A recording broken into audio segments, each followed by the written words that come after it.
By day, he's a mild-mannered student in CSB. But by night, he's a co-host for the greatest show on the web.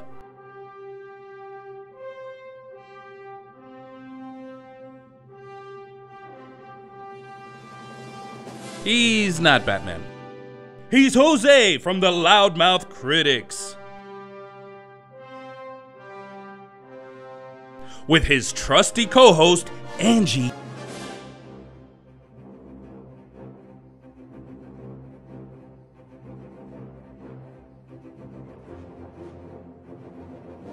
They take down chairs,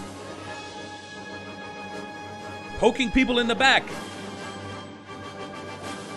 staring annoyingly at people while they work.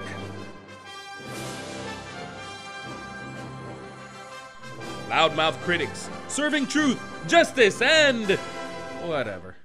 I'm Angie. I'm Jose, and we're the Loudmouth Critics, and we're coming to you once again from the beautiful studios here at Connecticut School of Broadcasting in Miami, Florida. And today we're having a special review of the Twilight Saga, breaking down part 1. Yes, and Angie and I had the pleasure to actually see the movie before it premiered this past Friday, and there's no words other than to say epic. Yes, it was flawless. This past weekend, domestically, Breaking Dawn Part 1 made $138 million.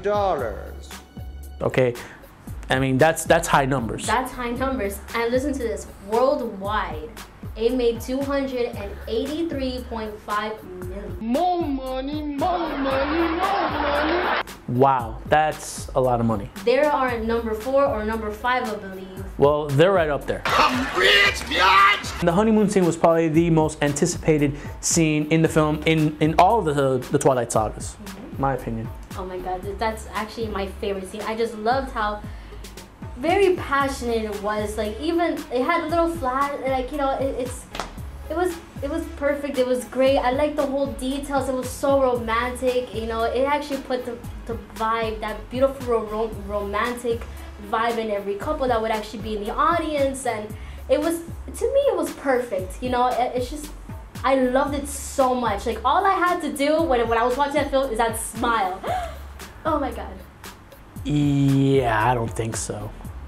I mean, look, obviously it was the most anticipated scene in the movie, but I'm gonna tell you something, it left me limp. I mean, you know, you had these two people for years and years, they've been dying, they've been wanting to have sex. I mean, and finally the big day comes. They got married, had a big reception, big honeymoon, and just before you know it, bam, it's over. I mean, he breaks a headboard. Big whoop-de-doo. Hey, I've broken plenty of headboards in my time, but I lasted longer than a minute. I mean, this, seriously, it was just wham, bam, thank you, Miss Vampire, and that was it. I mean, they should have had more love, more affection, more heavy breathing. I mean, come on. After all these years, Edward, all you can do is break a headboard? Hey, dude, I took a karate class. I can break many headboards. That doesn't take talent. You gotta just... I'm sorry. I was just left limp. That was just my opinion. Sorry. No go. No. We're living in a kind of generation that people want to see sex, okay? There are kids from 18 and up that are in college, that are freaking high school right now, you're finishing it, okay? All they want to see is a glimpse of sex, okay? At least a glimpse of sex from a flashback from the 1960s, the 70s. They want to see how they do it. They want to see how Edward and Bella have sex, okay? That's how they want to see. That's what all they want to see. That's what they... When they read that page, that's like, oh, can't wait to see that. Edward and Bella have sex. That's what they want to see, okay? So it doesn't matter if it didn't high up into your expectations.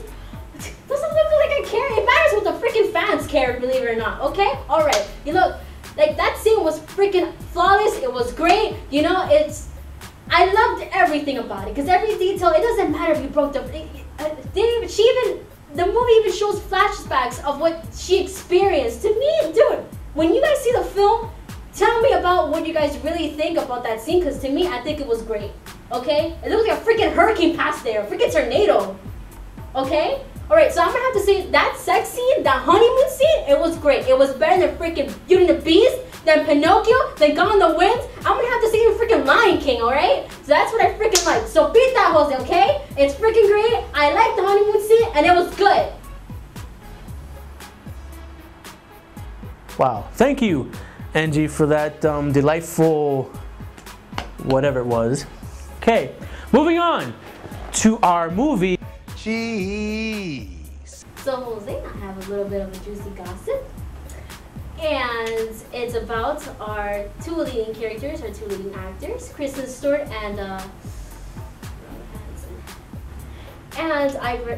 we've heard from the tabloids that they got into an argument in the premiere. They got an argument. I am done. I don't deserve this. About that Rob had put a little couple of suggestions about how they should take pictures of, showing that they're couples. And, well, I guess she snapped back, said something back to him and saying that they'll talk about it later. And also that they weren't talking during the film when they were watching the premiere. And later on they did make up. However, we can see how they made up because she actually went to his London apartment and she had a low-key exit from it in the next morning. So we can tell they made up, didn't they? As long as they made up, we're good. Wow, Angie, thank you for that lovely movie. Jeez. And I hope Rob and Kristen mend their fences. Oh, they will. They're the perfect couple. They'll fix it. Don't worry. I'm gonna light a candle for them. I'm gonna count my fingers for their actual wedding. 1, 2, 3, 4, 5, 6, 7, 8, 9, 10. Yeah. Oh, don't forget to say it louder, dude. I'm gonna tell you, he looked fine in the London premiere. Okay, moving on now. Well, obviously that's all the time we have today for our review of Breaking Dawn Part 1. But tune in next show because we got a lot in store, including our badass trailer. But what could it be, mind you? Okay, I invented this little team. It's called Robler. It's Robert and Taylor. But I'm gonna have to stick Kristen in there because I am officially a team Kristen too. Because Snow White and the Huntsman's trailer, badass. Oh, I think we just found our badass trailer. Oh my God. Wow. She is fairest of them all. Nice. Well, from everyone here in Loudmouth Critics, I'm Jose. I'm Angie. Telling you that if you have not watched Breaking Dawn Part 1, Angie will come looking for you.